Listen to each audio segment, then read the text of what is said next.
I was happening, y'all? It's your boy Rico from RicoScores, and free agency is very close. I'm recording this at 11:40 p.m. Saturday night, March 9th. The legal tampering period technically starts Monday, March 11th. We're less than like 48 hours away from free agency taking off. The legal tampering period starts March 11th, and technically the new league year starts March 13th, but the legal tampering period, when team and agents start to put some deals together, that's when things really start to kick off. And then we get like official statistics and exact numbers and years and incentives and roster bonuses. We get that March 13th, but you can officially start signing people technically March 11th. So I'm super excited. In this video, we're talking about familiar defensive 2024 free agents that the Washington Commanders could look at for signing to bring in, especially at positions of need.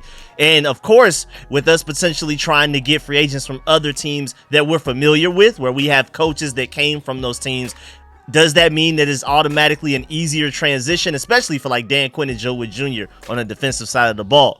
But we're going to take a deep look into a lot of the Dallas Cowboys, Seattle Seahawks, San Francisco 49ers, 2024 free agents, along with a lot of other teams as well. But we'd be sitting here making this intro a whole nother minute longer just to list those teams. And of course, we got to talk about how much these free agents may potentially end up costing us. Would it be a smart idea? How old are they? Are they on the tail end of their careers, or are they on the up and up with potential to get even better? Where's the great value in this free agency period? Also, of course, are any of these potential guys realistic? Do we think that the Commanders may even actually target some of these guys? We're going to acknowledge that.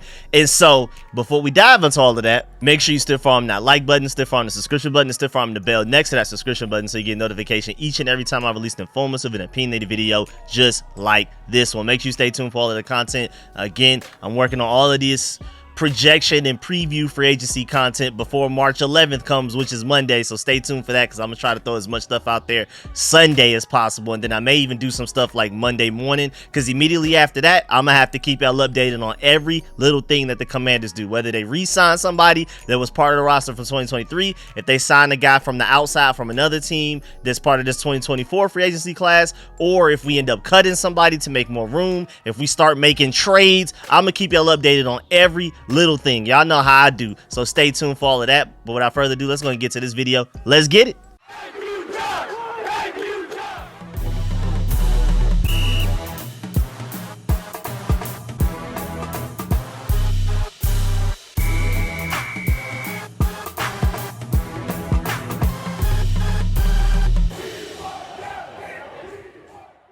And I'm organizing this video by team. So we're going to talk about like Cowboys free agents that we may want to target on the defensive side of the ball. Again, I'm going to do an offensive version of this video later, hopefully by tomorrow, as in Sunday, March 10th. So stay tuned for that. I need to go ahead and get that done as soon as possible. But for this video and that video as well, we're going to go team by team. But also, before we dive into the free agents that are available from those specific teams, I'm going to go ahead and give you the connections that we have to that team as well. So starting with the Cowboys, on their side of things, we have former Cowboys defensive coordinator Dan Quinn, now as our head coach. We have Joe Whitt Jr. as their defensive pass game coordinator, now our defensive coordinator. And then we also have Sharif Floyd, who is an assistant D-lines coach for us right now. And maybe you even throw in celebrity actor Pete Hodnigian, who's here now as basically our player development coach, kind of working like side by side with Doug Williams, I'm assuming.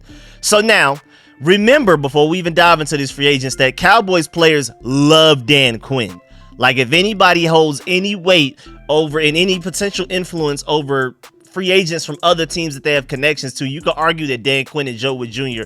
probably have the highest amount of influence, even more than Adam Peters has over the 49ers, to increase our chances of getting 49ers free agents, or any other coach when we get to the offensive side of the ball. Cliff Kingsbury, his connections with the Cardinals or anything like that. Again, Cowboys players love Dan Quinn and Joe Whitt Jr. Micah Parsons is very vocal about it. He's been on Twitter talking about it. He's made tweets about it. He's talked about it on his podcast and different interviews and things like that. And I'm very sure that he's not the only one. They are sad to see Dan Quinn and Joe Whitt Jr. leave Dallas. And some will want to probably follow follow him to Washington because they feel like a lot of their success is more so owed to Dan Quinn and Joe Whitt Jr. than it is to like the Dallas Cowboys themselves, especially when looking forward to their like next contracts after this one. Say player A looks to sign maybe like a 1, 2, maybe a 3-year deal with the Commanders this offseason. They will more than likely assume that Dan Quinn and Joe Whitt Jr. will be able to get the most out of them and to have them as productive as possible so that their next contract that they potentially sign in 2025, 2026, 2027 or wherever can end up being like the maximum amount of money that they could potentially get just simply because they decided to follow Dan Quinn and Joe Whitt Jr. to the Commanders. They would probably prefer to follow their ex-defensive coordinator and coaches and all of that instead of just staying in Dallas just simply because that's where they already have been. I'm pretty sure they're going to look at Dan Quinn, Joe Whitt Jr., see what they're building here, Adam Peters running the show, and be like, man, I could be very productive and increase my potential market value for the next contract that I'm trying to get if I sign with the Commanders this upcoming contract. Like, look at DaRon Bland, man. He went in the 5th round for a reason.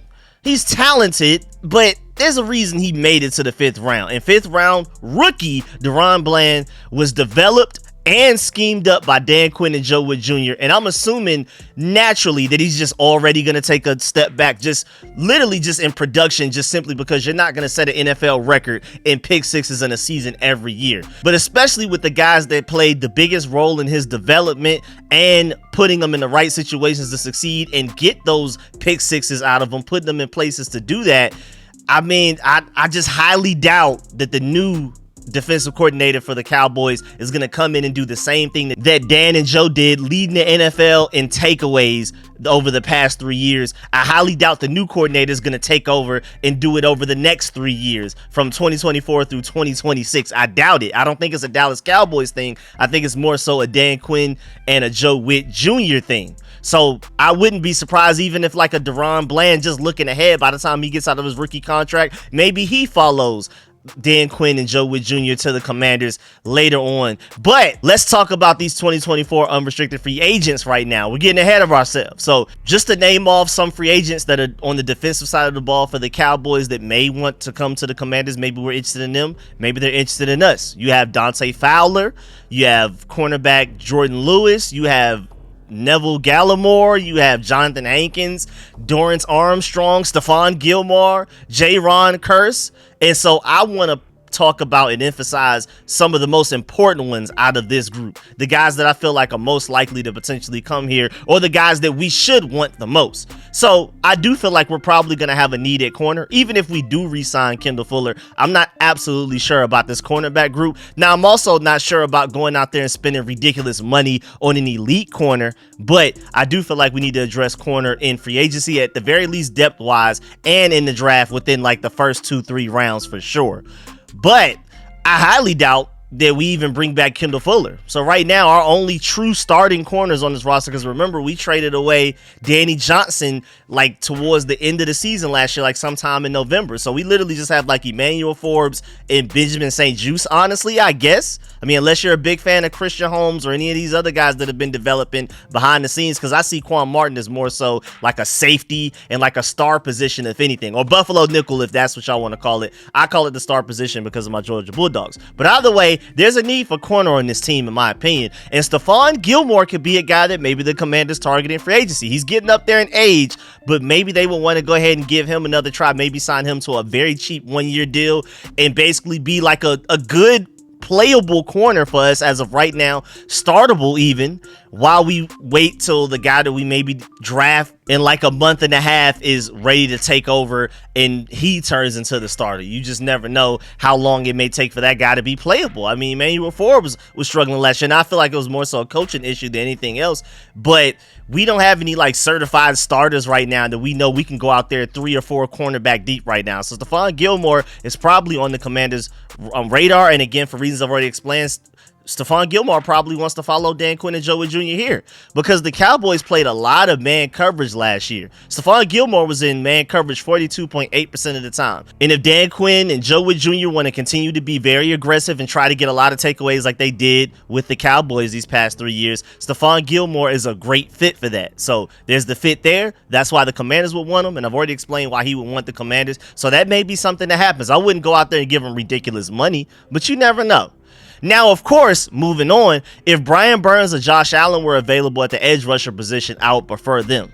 And then I would also still prefer Bryce Huff from the Jets or Jonathan Grenard from the Texans. But I do think that edge rusher Dorrance Armstrong from the Dallas Cowboys can end up being a steal in free agency. Like a very smart, high-value contract. He's going to outperform the contract that he ends up getting. I'm telling you that now. Because he'll probably be very cheap, and he has some real potential to him. I think his best days are ahead of him. I think he's only scratching the surface of his talent, and he's already acclimated to how Dan Quinn and Joe Whitt Jr. run their defense and how they want certain things done, how they want practices to go, all of that type of stuff. So there's a floor there. There's a guy that you bring in and is immediately already knowing exactly how they want to run their defense. He would already have a better understanding of the defensive playbook than even like a Jonathan Allen or Daron Payne will have. I'm not saying that he'll be better than those guys, but just floor-wise, bringing him in as at least somebody, as one person on the defensive line that's coming from Dallas to follow Dan Quinn and Joe Whitt Jr. would definitely have a certain floor to it, to where we're ready immediately. We can get going by just throwing that guy in there because he's already familiar. But he's also really started to flash these past couple of years under their coaching, and his trajectory seems to be pointing up in the positive side for me, in my opinion, on Dorrance Armstrong, man. That man has 16 sacks, 28 quarterback hits, and 33 pressures over the last 2 seasons. He did all of that while being a rotational player. And he may be ready to get more snaps per game and produce at an even higher level now that he's starting to improve on his run game ability. Because technically he's been like kind of like a situational pass rusher for the Dallas Cowboys at times, and for him to still be able to produce 16 sacks, 28 quarterback hits, and 33 pressures over 2 seasons as a situational guy, as a guy that's not starting, as a guy that's not getting the majority of snaps, imagine what he could do in a bigger, more expanded role where he gets more snaps, how much more productive he could be. So I'm really excited about what he could potentially do for this upcoming Commanders defense, this new look Commanders defense, if we were interested in him, if he wants to follow Dan Quinn and Joe Whitt Jr. to the Commanders. Also, don't forget about Jayron Kearse now, because he played a very critical role in the Cowboys defense the past couple of years. He had a down year this past year, I can admit that, but maybe Quinn and Joe Whitt Jr. would prefer him, or maybe they prefer to find another guy to fill that role, or maybe they would prefer to not fix what's not broken and just bring Jayron with them to the Commanders. And at the very least, you have a guy that knows how you want to run your coverages. Again, there's a floor to that, and maybe you go ahead and bring him in here and then figure out who you could potentially get as an upgrade, maybe in the draft or something like that. But at the same time, I could also see Quan Martin filling in that role very well. Or Cameron Curl if you end up re-signing him for extremely cheap. Maybe they look into that option to fill in that Jayron Kearse role. But either way, main point is that star position is very important to Dan Quinn and Joe Whitt Jr. and the defense that they run. So somebody's going to have to do it. Either Quan Martin's going to have to step up immediately. And Joe Whitt Jr. did say that they're very high on Quan Martin. That was one of the players he talked about the most in his press conference. And he also did mention that the Buffalo nickel, and I know some people, caught a mini heart attack off of hearing that, but he did mention that the Buffalo nickel is an important position for this team. And as of right now, with Cameron Curl leaving in free agency, Quan Martin only started 4 or 5 games so far in his rookie career. And so either you're going to bring a Jayron Kearse with you to at least have somewhat of a floor, or you're going to depend on Quan Martin to develop and take over that spot. Maybe you consider re-signing Cameron Curl, but either way, that position is not going to be ignored. Something's got to change. And it seems like the cheapest option would, of course, be for Quan Martin to step up big time. And again, Joe Whitt Jr. says he believes in him, so we'll see. But don't be surprised if we go out there and try to get Jayron Kearse for the very cheap. Also, I could easily see the Commanders signing Dante Fowler to a very, very cheap deal as like a rotational pass rusher as well. Remember, Dan Quinn recruited Dante Fowler to the Florida Gators when Dan Quinn was there coaching, and then he brought him to the Falcons when he became the head coach there, and then he took him to the Cowboys with him when he was the defensive coordinator there. So this guy just seems to always find a way to end up having Dante Fowler in his possession. I think literally every stop that he's had in the NFL so far except for the Seahawks. And then I guess there he didn't have as much pull to be able to go and get that guy. As soon as he became a head coach, he went and got him. And then when he became the defensive coordinator for the Cowboys, he was like, you might as well go ahead and follow me here as well. And then moving on to the 49ers free agents, because we have Adam Peters now as our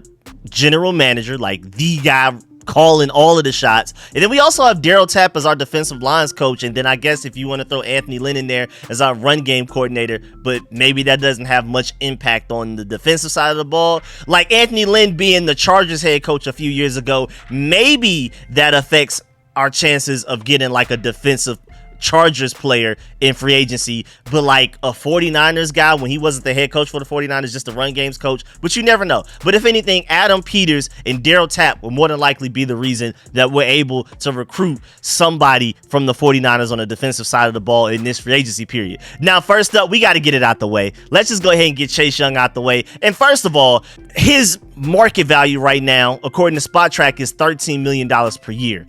That's insane. And this is a funny situation because it may not only just be us on our end that doesn't want him. I'm pretty sure he doesn't want to come back here to play for us. So it's like mutual hate on both sides, basically. But also another funny angle on this would be if Adam Peters took the 49ers third rounder while he was still the assistant GM for the 49ers, took it and sent it to the Commanders, to his new team, went to the Commanders to become our general manager, and then ended up signing Chase Young in free agency either way to his new team. So now Adam Peters has both the draft pick and Chase Young. Highly doubt that's going to happen. I'm willing to put almost my life savings on the fact that will not happen. But I just thought that was a really funny scenario to run down, like super chestnut checkers situation. But again, that's not going to happen. First of all, first and foremost, that ridiculous amount of money that Chase Young is potentially demanding, I'm good. I would way more prefer to sign Dorrance Armstrong. If Chase Young's going for $13 million a year, if I can get Dorrance Armstrong for like 7 or less, I'm perfectly fine with that. Way more over the Chase. And even just Chase Young isolated, we're good. Again, he doesn't want to play for us, I'm pretty sure, and we're tired of him, so it's time to move on. I still think he has some talent and potential. I'm not one of those guys that's just giving up on him and says that he's going to just end up being a terrible football player, but I think that bridge is burned more so than anything else. And then also, speaking of defensive line from the 49ers, you have Javon Kinlaw, and he's about to be, 26 years old right now, and for some reason, Spot Track only has his annual value on the market at like $5.4 million,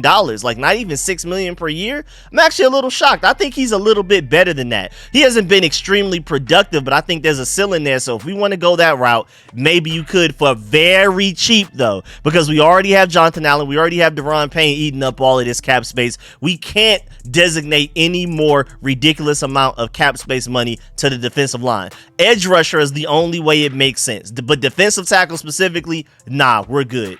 And then also, I've already talked about this in a previous video like a couple of weeks ago, but cornerback Isaiah Oliver makes way too much sense for the Commanders right now. Ex-49ers cornerback. It literally makes way too much sense. That's out to my boy Mark Bullock for pointing this out, because he pointed out multiple connections to the Commanders right now. Not only was Adam Peters his GM this past season, well, his assistant GM and now our current GM, the guy that was probably one of the main reasons that he ended up signing to the 49ers as a free agent, but also Dan Quinn, when he was the head coach for the Atlanta Falcons, was the one that drafted Isaiah Oliver. So there's just so many connections from some of the top guys, some of the top decision makers for the Commanders, and it just makes too much sense for him to potentially end up being extremely cheap.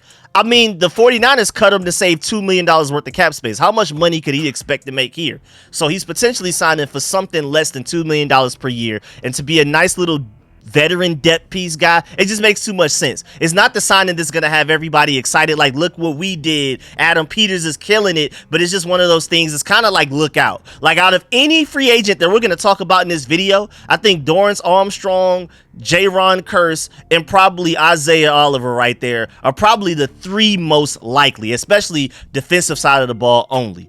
But we're going to also talk about some other guys that are quite likely, but I would argue that Isaiah Oliver probably is the most likely, just as a little cheap veteran option and the multiple connections here. Dan Quinn drafted him, Adam Peters signed him, and now they're both here. It makes too much sense. Also, sticking with Adam Peters, even though it has been a few years, he still has strong connections to the Broncos, it being their director of college scouting back when he was there. And more specifically, his connection to one player is very strong. And that player just so happened to get released recently and already did a full 30-minute breakdown as to how he would be the perfect fit for us right now. But all-pro safety Justin Simmons is literally the perfect fit. It makes too much sense. Adam Peters literally drafted this guy. How expensive he would be is the question, but then again, in that video breakdown of why Justin Simmons to the Commanders makes too much sense is because it's not like this is one of those, oh, it's an elite player at a position that we need filled right now. We have a hole there, we have a weakness there, and then that's it. This is not one of those. No, this is like literally schematically perfect fit. This is also a situation where the safety room right now is being devalued so drastically in the market that this is the time that you could probably get him for way cheaper than you normally would be able to. This free agency period, this offseason, the safety position is just completely forgotten about. It's flooded right now. So this is like the perfect all stars aligning right now for Justin Simmons to potentially join the Commanders as a safety. We've wanted him for a while now, and it just makes too much sense right now. If there's ever a time that it could happen, it would be this free agency period is my point. Because Dan Quinn and Joe Whitt Jr., like I've said, they want to force turnovers. They have literally led the NFL over the past 3 seasons in takeaways with the Dallas Cowboys. Justin Simmons has led the entire NFL in interceptions since he's been drafted in 2016. And then even if you want to change the goalpost to since 2020, he's led the NFL in interceptions. That's literally the most perfect fit ever out of probably anybody we've talked about that we're gonna talk about in this entire video. So I wouldn't necessarily dismiss it because as Commanders fans, we're like, man, we never signed the top guys at any position or anything like that. You never know, man. Adam Peters loves him, and Dan Quinn is gonna potentially end up loving him. I'm telling you, if Adam Peters loved college version of Justin Simmons that much, imagine what he thinks about this version right now that has led the NFL in interceptions since Adam Peters drafted him. Come on, man. If there's anybody that Adam Peters is willing to go spend big money on, I would argue it's probably Justin Simmons over anybody else. Because, again, you could argue we have need there, especially if we're not going to re-sign Cameron Curl. Even if we do re-sign Cameron Curl, which I doubt happens, how much faith do we have in Derek Forrest coming off an injury and still developing? Percy Butler flashes, still developing. And then, again, Quan Martin is a safety, but I see him as more specifically like the star role, again, to replace like potentially a J-Ron Curse for what Dan Quinn and Joe Whitt Jr. want to do on defense. Now moving on, how about some Seahawks free agents? Because we do have Ken Norton Jr. as our linebackers coach. You have John Pagano as our senior defensive assistant. You have Larry Izzo, most recently was their special teams coordinator. Now he's ours. And then you have John Glenn as the assistant special teams coach, who used to be their linebackers coach. So we're probably looking at some Seahawks linebackers. And then, of course, you also have Dan Quinn as our now head coach, who won a Super Bowl with the Seahawks as their defensive coordinator. So this is probably like the strongest list of connections we have to any team with free agents coming up. And speaking of safety, we haven't needed safety. How about the fact that the Seahawks just released Quandre Diggs and Jamal Adams at the same time? Jamal Adams doesn't make much sense to me, especially injury prone. He's probably going to demand way too much money, but Quandre Diggs could be very interesting. I think that would be a very interesting fit there. And then also, again, going back to Larry Izzo being our special teams coordinator, maybe we try to steal some of their special teams guys to bring over here. You just never know. Maybe we even get aggressive and try to like take away their kicker or something. But again, our assistant special teams coordinator was the linebackers coach for the Seahawks just last year in John Glenn. So does that mean that maybe re-signing Cody Barton is more likely to the Commanders? Maybe we target like Jordan Brooks in free agency? Before we get to Jordan Brooks though, speaking of Seahawks linebackers, are y'all willing to give Bobby Wagner a chance here? I know he's 34 years old, but he still balled out last year. A lot of people have been saying like the past couple of years, okay, eventually his age is going to catch up to him. He's going to fall off a cliff. But you never know, man, because last year, just 2023, he looked really good out there. He played at a Pro Bowl level.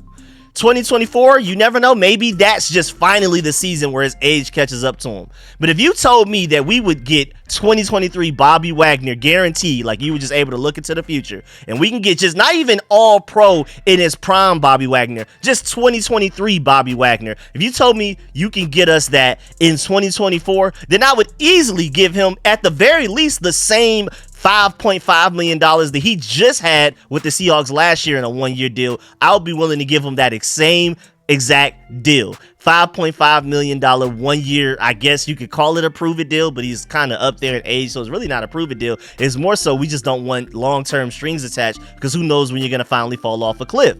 But man, having him here as a certified dog at linebacker immediately raises the floor of your linebacker room and your entire defense as a whole, for real, to be completely honest. But he would also, in addition to that, would be like a really good mentor for the young linebackers, like as in Jamin Davis, maybe a Khaleke Hudson if we end up re-signing him for very cheap, or whichever linebackers we end up potentially taking in the upcoming draft. But even without that mentorship part, Bobby Wagner was literally better in 2023 than any linebacker we've had here in the burgundy and gold since London Fletcher in 2012. Literally. We haven't had a linebacker as good as, again, I'm not even talking about in his prime Bobby Wagner. I'm talking about 2023, this most recent season. Bobby Wagner is easily better than any linebacker we've had here since London Fletcher in 2012. So I would be willing to give him a chance, especially again for that $5.5 million that he was making last year. Let's do it. And Bobby Wagner was literally the 7th highest graded linebacker according to Pro Football Focus. So they felt like he was literally a top 7 linebacker in the NFL last year at 33 years old. Like, stop playing with him, man. I'd be willing to take the chance on him. I know it sounds like, oh, he's a big household name. Of course you want him. We've been needing linebackers. Of course you just want the flashy name. But again, he went out there and balled in 2023 when people didn't expect him. I would sign him to a decent $5.5 million contract and see if he could do it again. And then you also have Jordan Brooks. He's really interesting because his market value right now is projected to be $11.3 million per year, and I'm not sure if he deserves that. I really don't. I mean, first of all, Pro Football Focus felt like he was the 68th best linebacker last year, and that's actually really crazy, man, because Khaleke Hudson was graded the 51st and Jamin Davis was graded the 37th. Again, Jordan Brooks, 68th.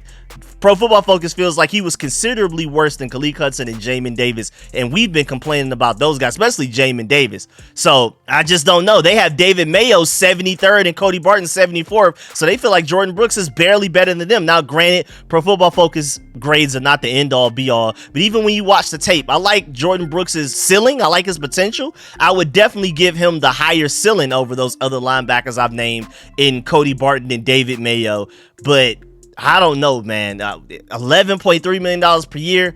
I'm not too sure about that. The tape says differently than those grades from Pro Football Focus. I don't agree with them entirely, but I also don't feel like he deserves $11.3 million per year that Spot Track is projecting him to get.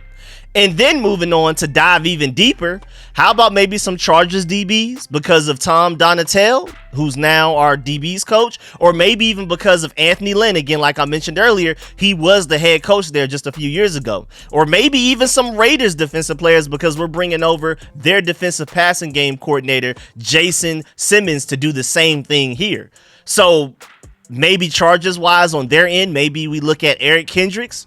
Maybe he's willing to come here for an extremely cheap deal because Pro Football Focus had him rated as the 25th best linebacker in 2023. Again, considerably better, way better than what Jordan Brooks was graded, but also not as good as Bobby Wagner. And they're both aging, and if Bobby Wagner is the better guy at this later age, I would prefer Bobby Wagner, obviously. But at the same time, man, Kendricks, being 32 years old, did still look pretty good last year, but is he the same alien where age doesn't affect him like Bobby Wagner? I'm just not sure about that. And then, I'm not gonna lie, I don't see any Raiders free agents that make a lot of sense here, so I did want to acknowledge the fact that we do have Jason Simmons here, but I'm just not really seeing it right now. I mean, maybe if we wanted to do a deeper dive into who we could trade for, then we would have some names, but like free agents, I looked at their free agents, nah, I'm good. And then maybe even the Steelers free agents. Now, this guy's not going to have much say in anything that we do. But we did hire William Gay as our assistant DBs coach. But, I mean, when I look at the Steelers free agents, I'm good on Patrick Peterson, who just got cut. I mean, I thought Patrick Peterson was too old a couple of years ago, so it's even worse now. And so I don't see anybody from the Raiders or the Steelers. And from the Chargers, I really only see Eric Kendricks that kind of makes sense. And even then, I'm not sure. But that's it for the list of free agents. Now I want to acknowledge the fact that I am not very confident in Adam Peters to go and be very aggressive in free agency. I'm honestly not, man. I don't necessarily want to put any real stock in us going to get any of the top free agents that I named. Like a Dorrance Armstrong makes a lot of sense. An Isaiah Oliver makes a lot of sense. Jaron Kearse makes a lot of sense. Very doable. But when it comes to like the top guys, like a Jonathan Grenard from like the Texans or Justin Simmons at safety, even though again that fit is perfect, everything is perfect right there. The stars have aligned, but I'm just not sure if Adam Peters is willing to spend any crazy amount of money on an individual player. Now, Adam Peters did say that they will be active in free agency. They're going to spend a lot of money. Of course, not all of it, but they're going to spend a lot of money, but it's more so going to be spending a lot of money on a lot of small individual contracts spread out rather than spending all of the money on like a couple of guys. Now, I'm also not saying that this stops them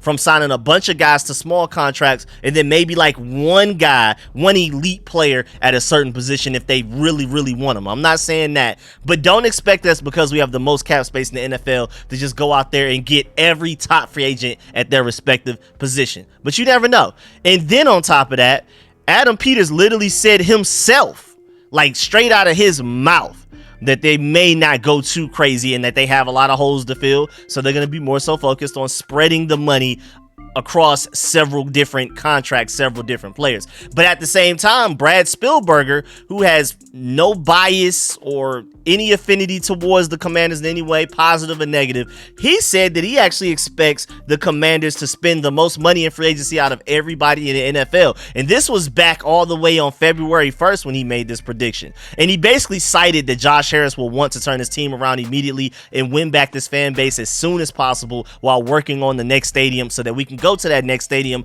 already with a fully established fan base, winning culture, and all of that type of stuff. Now, of course, Josh Harris will not and should not have any effect on who we sign in free agency, because then that's basically taking us back to the Dan Snyder days, which is what we're completely trying to avoid. But you never know. Maybe Adam Peters feels the same exact way. Maybe he wants to do a very quick turnaround. He doesn't want us to go out there and win 4 games again this upcoming season. Maybe he at least wants to make the playoffs, and maybe in order to do that, instead of only depending on the draft, you go out there and sign some elite guys that are available at positions that you need right now for really good money.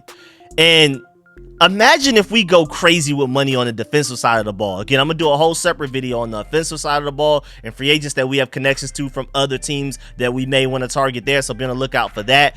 I guess technically later on today, because right now it's 12 a.m. March 10th, Sunday. So I'm probably going to come out with that video sometime Sunday. So later today, be on the lookout for that, I guess.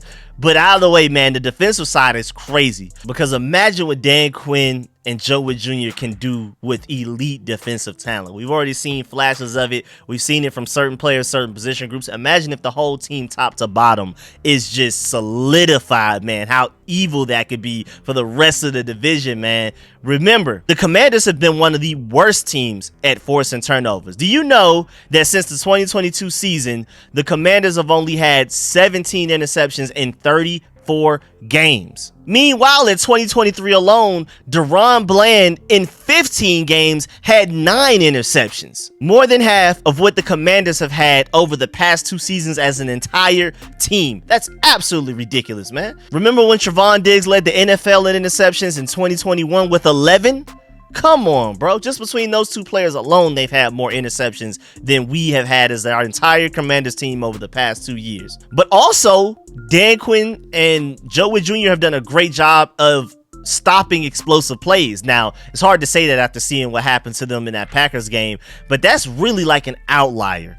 Outside of that, the Cowboys have been excellent at stopping big plays. In 2023, the Cowboys allowed 27 plays of 20-plus yards or more, and that was the second fewest in the NFL. Meanwhile, the Commanders were dead last in like most defensive statistical categories, including explosive plays allowed. So we're going from cold to hot, and I'm very excited about that. So again, just imagine what they could do with elite talent, with Adam Peters as their talent evaluator. Instead of Mike McCarthy running the show and telling them what to get, and Jerry Jones bossing people around and things like that, imagine what they could do with Adam Peters picking the talent, with how great that they do developing the talent, but also putting talent in the right situations to win as much as possible. I'm super excited, man. Let's go crazy. But yeah, man, that's the end of this video. Please get in the comment section. Let me know if you feel about everything discussed in this video. Please stiff arm that like button, stiff arm the subscription button, and stiff arm the bell next to that subscription button so you get notification each and every time I release an informative and opinionated video just like this one. Make sure you stay tuned for all of the content. Again, I got y'all covered for everything for agency. And this Sunday, as in today/tomorrow, more than likely when all of y'all are watching this, I'm about to have a whole bunch of predictive free agency videos coming out over the next like 24 hours. And then March 11th, we're diving in head first, and I'm keeping y'all updated on every little thing that the Commanders do, whether it's a re-signing, an outside signing, a release, a trade, whatever. I got y'all covered on every little bit of it, so stay tuned for all of that. And again, be on the lookout later on, technically today, for the offensive version of this video with a lot of free agents out there that we're connected with one way or another. And yeah, man, I appreciate y'all. Make sure you stiff arm that like button, stiff arm the subscription button, stiff arm the bell next to that subscription button, all of that. Let me know in the comment section, of course, how you feel about all of these ideas, all of these names that I threw out there. Out of all of these names that I threw out there, who do you agree or disagree with? Who do you not want the Commanders to sign? Who do you want the Commanders to prioritize? If there are any names out there potentially that we're connected to in any way, shape, or form that I didn't mention, make sure you throw those in there as well. I'm not just talking about free agents in general that are available from all other 31 NFL teams. I'm talking about ones that we're specifically linked to based on the guys that we've brought into our coaching staff and things like that. So stay tuned for all of that. And also, again, I just want to remind y'all at the end of every video so that you know for the next video after that, that when in doubt, when you're not hearing the audio playing, when my videos first upload, is usually because a lot of y'all are watching through a mobile device, and that's more of like a YouTube problem. So just wait a little while, refresh, come back, and the audio should be working perfectly clear. And yeah, man, I'm gonna catch y'all later. I'm about to get back to my undid unluck again. I'm gonna catch y'all later. I'm out, man.